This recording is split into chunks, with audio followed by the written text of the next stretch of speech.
존경하는 국민 여러분, 저는 여러분들의 기도와 염려 덕분에 구치소에서 나와서 재판부의 그 명령에 따라서 저희 집에서 거주하면서 재판부가 결정한 사안을 잘 준수하면서 이제 일을 시작해 보려고 합니다.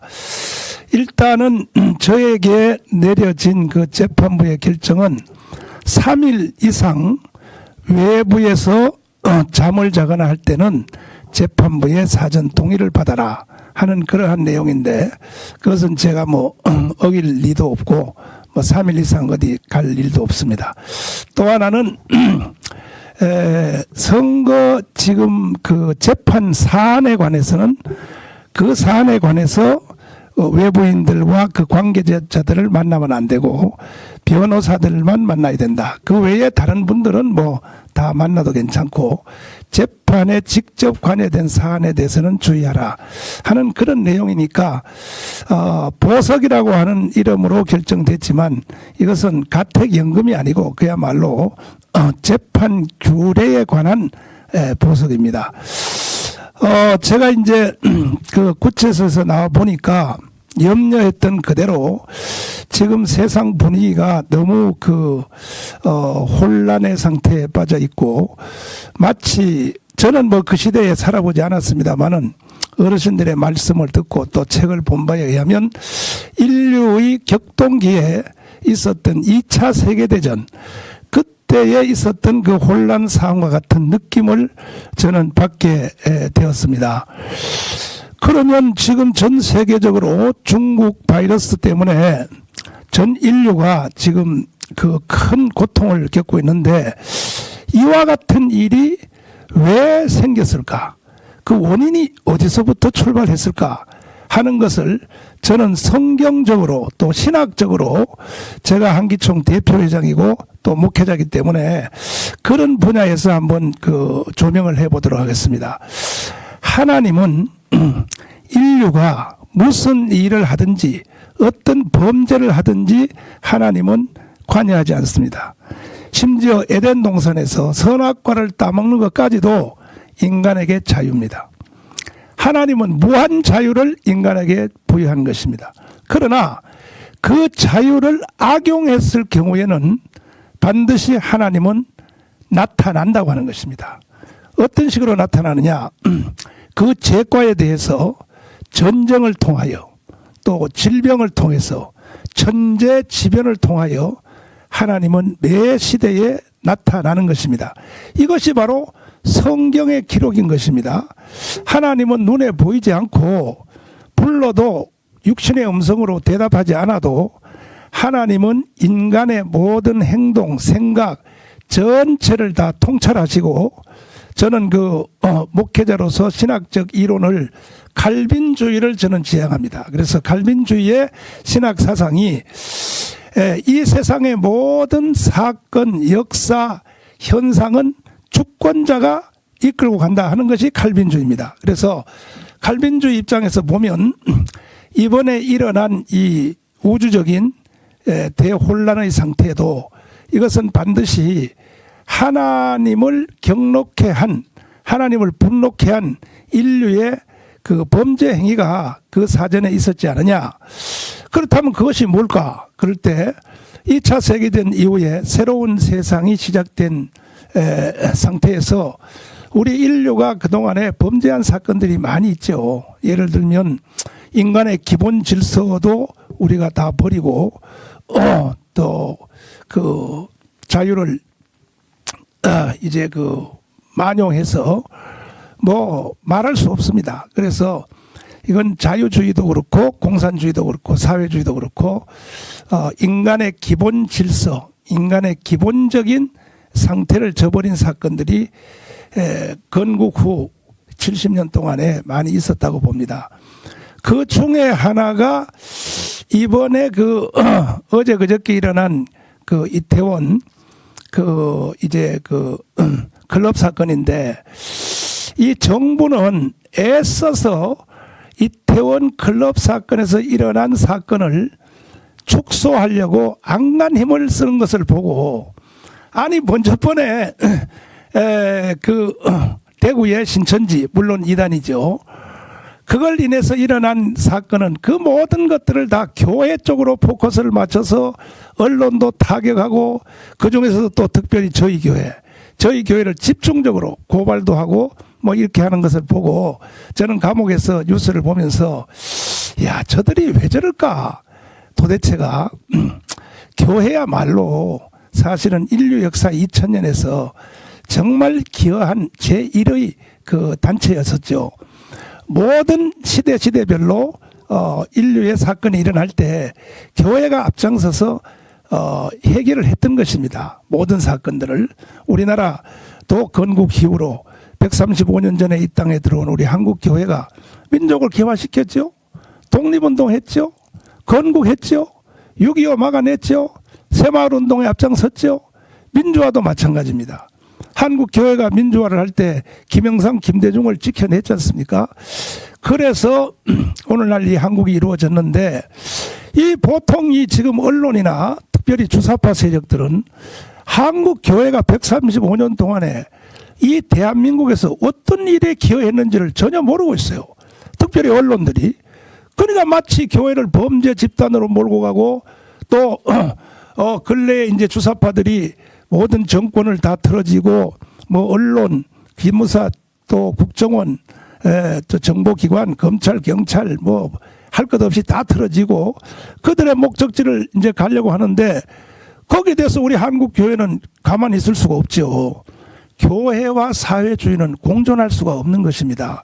그래서 한국 교회가 예, 전체가 다 이심점심으로 다 들고 일어나서 저항을 하니까, 이제 그 문재인 정권을 비롯한 거기에 또 예속되어 있는 언론들이 합심을 해서 교회를 마치 범죄 집단처럼 몰고 가고, 주사파 세력들이 분위기를 그렇게 몰고 가는데, 그런다고 거짓을 덮을 수는 없는 것입니다. 그리고 2000년 역사의 공부를 잘 해보면 교회와 싸워서 이길 세력이 없습니다. 왜 그러냐?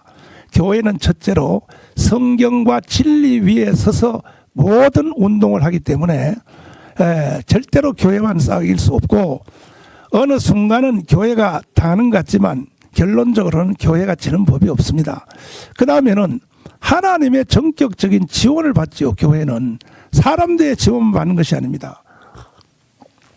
작년에 무너져가는 대한민국을 보고만 있을 수 없어서 작년 6월 8일 날부터 제가 시국선언문을 발표하고 했더니, 뭐 교회뿐이 아니죠.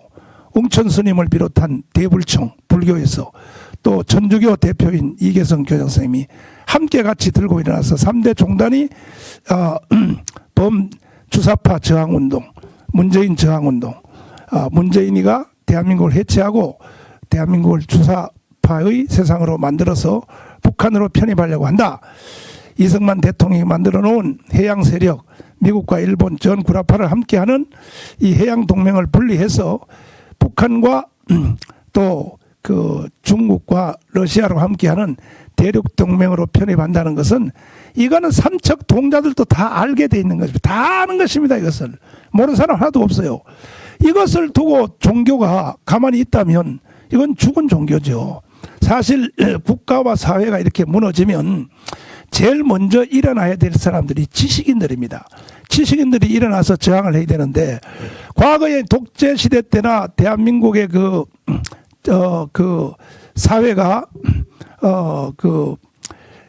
민주화를 원할 때는 지식인들이 일어났지 않습니까? 그때 다 일어나서 저항하고 뭐 감옥도 가고, 저처럼 뭐 감옥도 갔다 오고 했는데, 왠지 이번에 사실은 대한민국의 탄생 이후에 가장 큰 위기가 왔음에도 그 위기는 국가를 해체하고 북한으로 편입하려고 한다는 것이죠. 이것은 일개 독재 정권과 싸우는 거라는 주제 자체가 다른 것입니다. 전두환, 노태우, 박정희 때 독재 정권으로부터 저항해서 일어났던 뭐 6.29 선언이라든지 뭐 여러 가지 현상이 있었습니다만, 그거와 비교할 수 있겠습니까?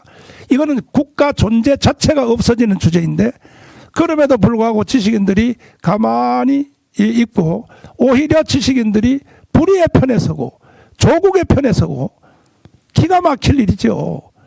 주사파 편에 서고 또 문재인을 줄줄 빨고 이건 지식인들이 아닌 거죠. 그러나 다행인 것은 그래도 교수님들의 한 10,000명 정도가 지금 연대 서명을 해서 일어나는 것은 큰 다행이라고 생각하고, 둘째는 이제 그 지도자들이 일어나야 되는 것입니다. 이런 상황에서는.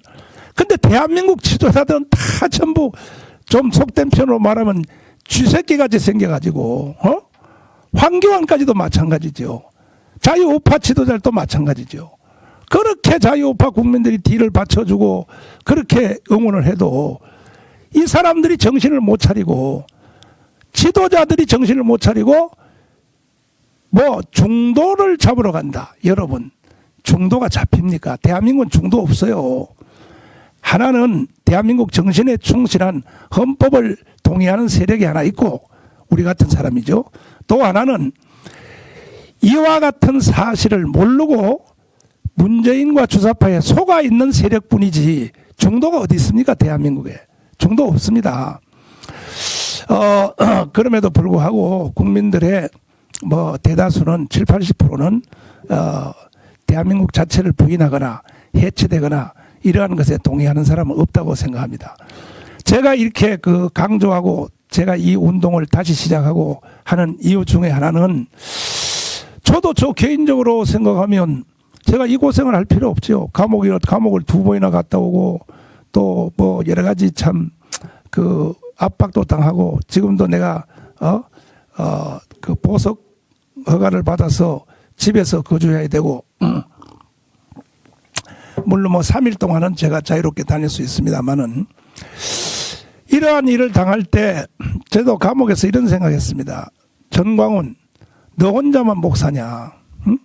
이 세상에 30만의 목회자가 있는데 왜 너 혼자 말이지 잘난 척 하다가 그래 꼴 좋다 감옥에 와서 너는 자식도 없냐? 너는 교인들도 없냐? 너희 교회 성도들은 얼마나 상처를 받겠냐? 이런 사탄이가 내 속의 생각을 유혹할 때가 있었어요. 감옥에 있을 때. 그래도 내가 잠시 후에 머리를 흔들면서 사탄아 물러가라. 나는 이 길을 계속한다 하고 난 이기면서 이제 왔는데, 저도 개인적으로 생각하면 미국으로 이민을 가서 미국 가서 목회하기 좋습니다. 또 미국에서 절 보고 오라는 교회도 많이 있습니다. 수십 교회 있습니다.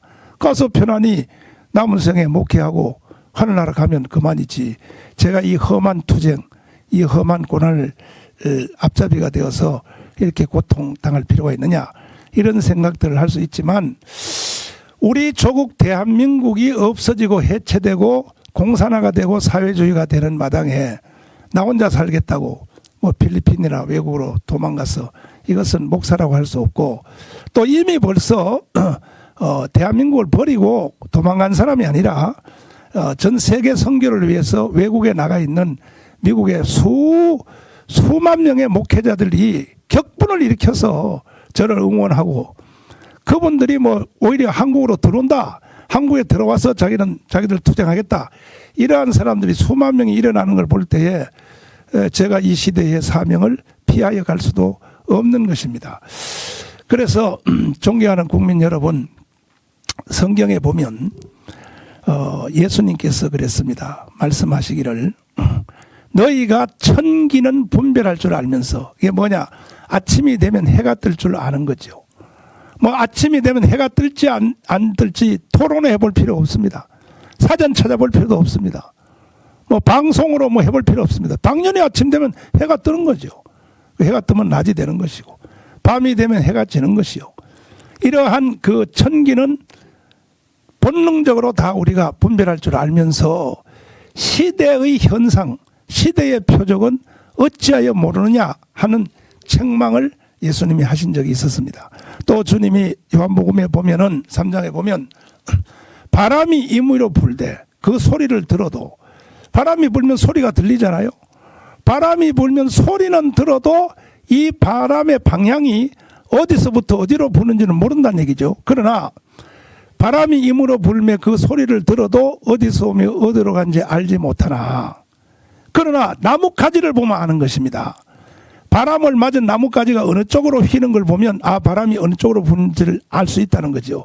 그와 같이 주사파가 득세하고 건국 후 이후로 국가 해체 세력이 득세하고 어제 그저께도 뭐 조국 뭐 재판 뭐 이런 현상들을 보면은 국민들이 눈치를 채야 되거든요. 아 이거 세상 다 됐구나. 이게 나라가 해체되었구나. 저들이 그렇게 건국 후에 남로당 박헌영으로부터 시작했던 드디어 인민공화국이 실현되는 것이 현실로 나타나는구나 하고 분별을 할 줄 알아야 되고 특별히 이번에 전 세계적으로 강타한 이 후한 이 바이러스 사건 이런 것들도 이런 사건을 볼 때에 이게 왜 이런 일이 생길까? 왜 인류가 이런 재앙을 맞을까? 또 신앙이 있는 사람들은 하나님께 기도해보고 하나님께서 왜 이 시대에 이 지구촌을 재앙으로 몰고 갈까? 이런 것들에 대해서 분별을 할 줄 알아야 된다는 것이죠. 저는 볼 때에 우연이라고 생각하지 않습니다. 저는 다시 말씀드린 그대로 저는 신학적으로 칼빈주의자고 칼비니스트이기 때문에 이 땅에 일어나는 일 중에는 단 하나도 우연은 없는 것입니다. 결국은 그동안에 2차 세계대전 이후에 인류의 범죄함이 지금 하늘에 닿았다. 거기에 대한 하나님의 진노가 이제 시작되지 않았느냐 이런 생각을 하게 됩니다.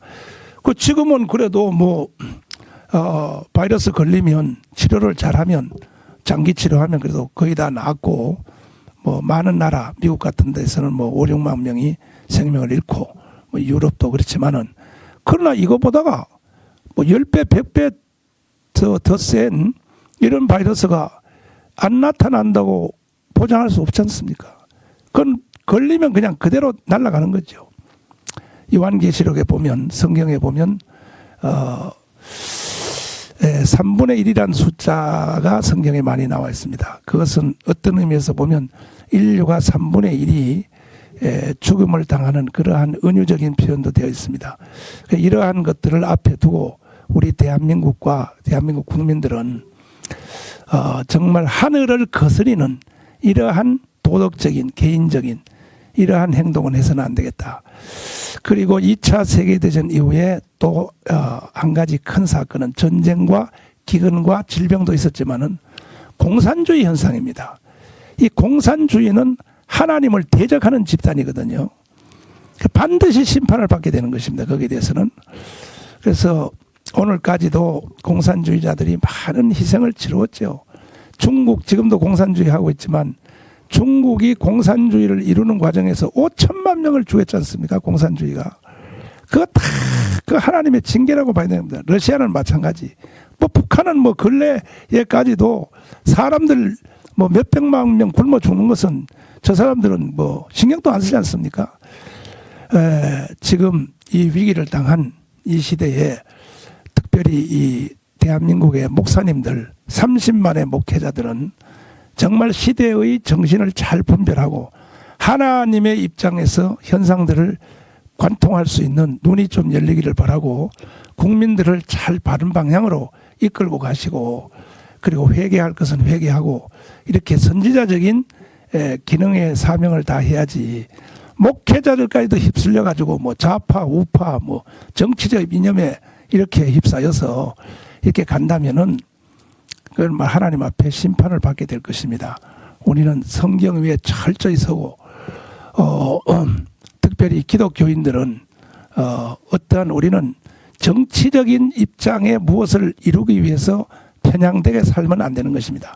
여러분들이 저를 오해하는 것 중에 정강훈 목사가 정치 목사라고 그러는데 저는요 정치를 해본 적도 없고 저는 뒤에서 정치가들을 키우고 양육하고 책망하고 권면하는 이런 일들만 계속했고 또 뭐 제가 그 한쪽으로 약간 치우친 감은 있지만은 제가 더불어민주당까지도 거기 잘하는 그 국회의원들 제가 많이 있습니다.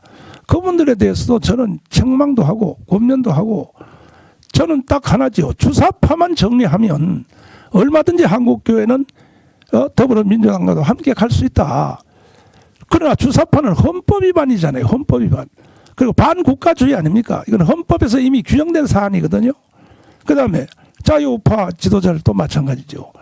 건국 정신을 좀 제대로 이해하고 이승만과 박정희에 대해서 좀 책 좀 읽고, 내가 국회의원들 많이 만나봤지만 질문사항이 있어요. 저는 습관처럼. 이승만 책 50권 중에 한 권이라도 읽어봤습니까? 지금도 혹시나 뭐 보지도 않겠지만은 이 방송을 듣는 이번에 당선된 뭐 103명인가? 그 자유우파에 속한 국회의원들, 뭐 안철수 당까지 내 물어보겠습니다. 이 시간에. 당신들 국회의원 당선됐다고 좋다고 펄펄 뛰지 말고 이승만 책 한 권 읽어봤나요? 안 읽어봤어요? 국회의원 사표 내세요. 당신들은 지도자가 될 수 없어요. 박정희 책 한 권도 읽어봤나요? 그냥 주워 들은 지식만 가지고 이승만, 박정희 나 알고 있다, 그렇게 생각하나요? 당신들은 국회의원 자격 없지요. 국민들을 속여먹은 거죠. 그러니까 좌파든 우파든 대한민국 건국 정신과 대한민국의 정신에 이것을 바로 서지 아니하면 지도자의 자격이 없다고 하는 것입니다. 그래서 기독교인, 특별히 종교인들, 그다음에 목회자들은 휩쓸리지 말고 저에 대해서 오해하지 마시고, 제가 정치에 미친 사람 아닌 것입니다. 그래서 대한민국 정신으로 돌아가고 성경으로 돌아가고 하나님 말씀으로 돌아가서 인류적으로 임한 이 재앙의 위기를 우리가 회개해서 잘 극복해야 될 것입니다. 그래서 저는 감옥에 두달리는 동안에 이 도대체 이 근본적인 해결책이 뭐냐 그럴 때 결국은 이게 성경입니다. 성경. 국민들이 성경을 좀 잘 알아야 분별력도 생기고 주사파를 구별할 줄도 알고 주사파를 또 물리칠 줄도 안다. 그러나 이 성경이 이게 만만치 않습니다. 인류 역사 2000년을 보면은 한 시대의 자기 분야에서 정점을 찍은 사람의 특징이 하나 있습니다. 성경과의 깊은 관계를 가지고 있었던 사람입니다. 이건 뭐 제가 말해서 그런 것이 아니라 제가 한번 말씀드려 볼까요? 자, 소위 언론에서 한 사회를 구분해서 말하는 그 단어가 있죠. 정치입니다. 정치 분야. 정치 보십시오. 조지 워싱턴이 누굽니까? 미국의 건국자.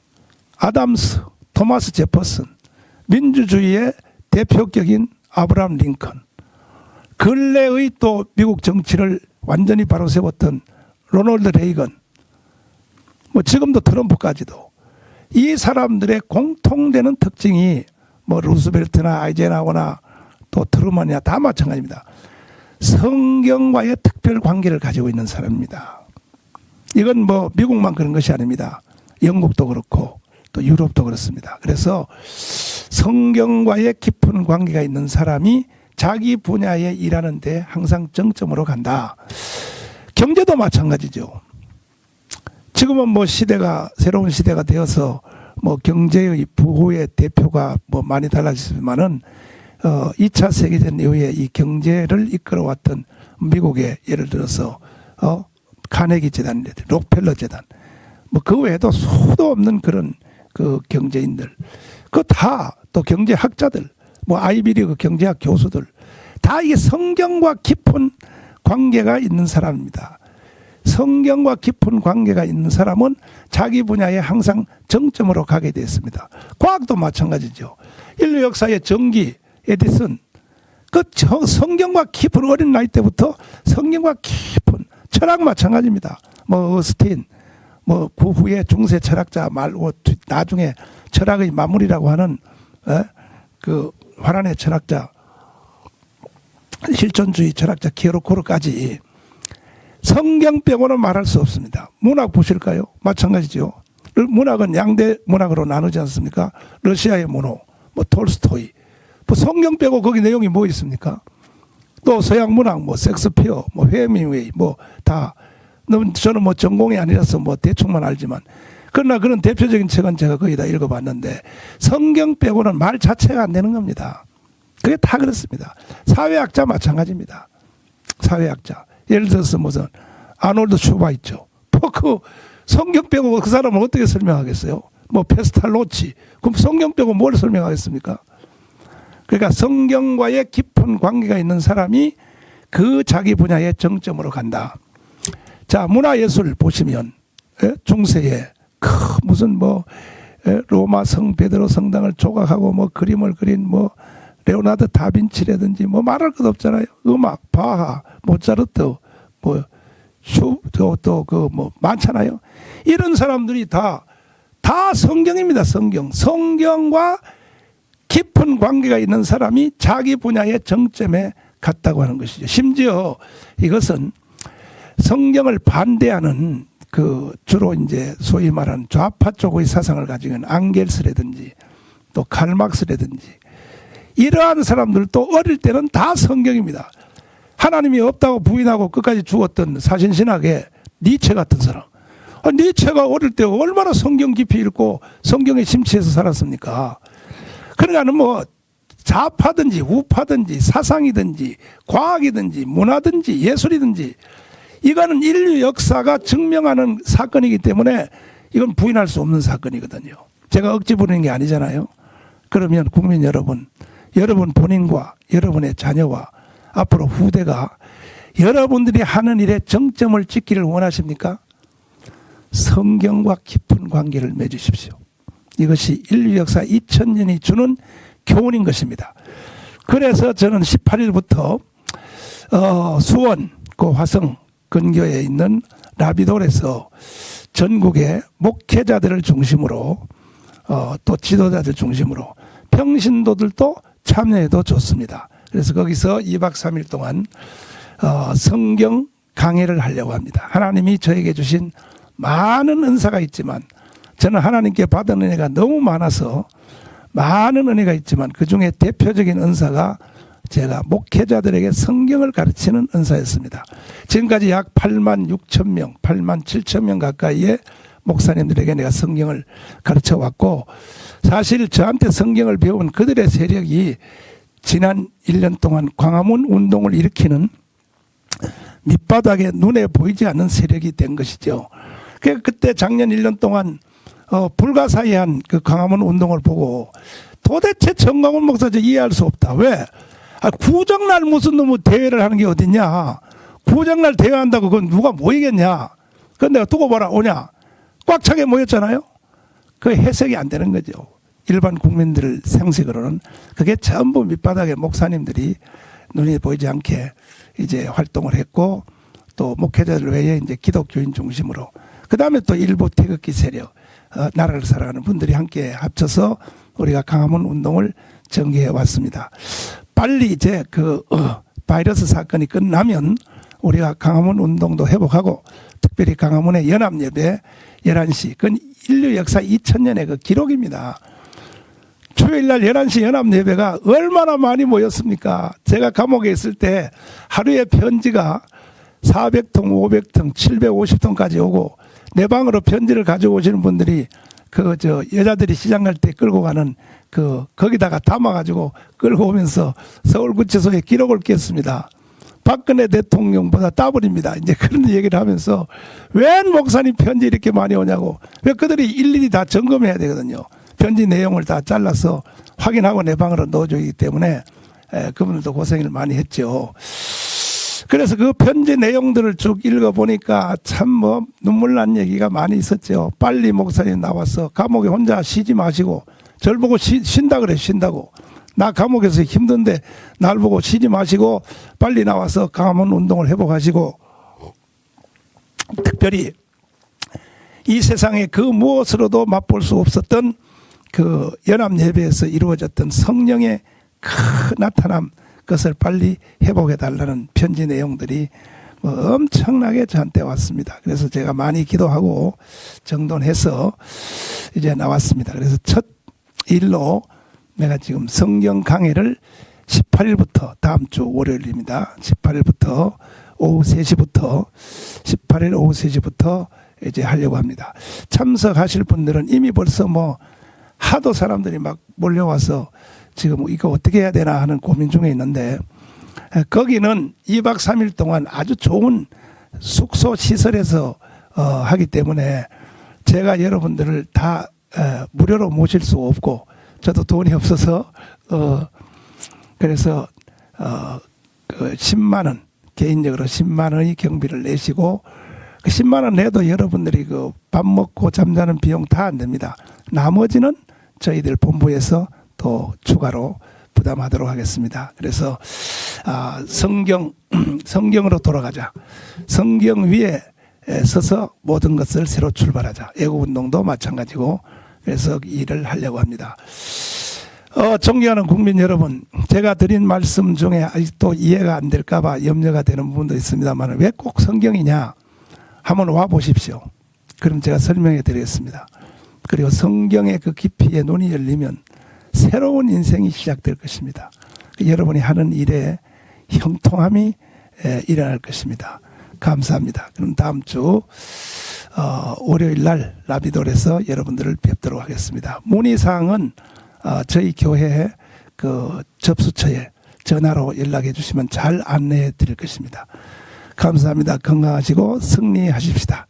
감사합니다.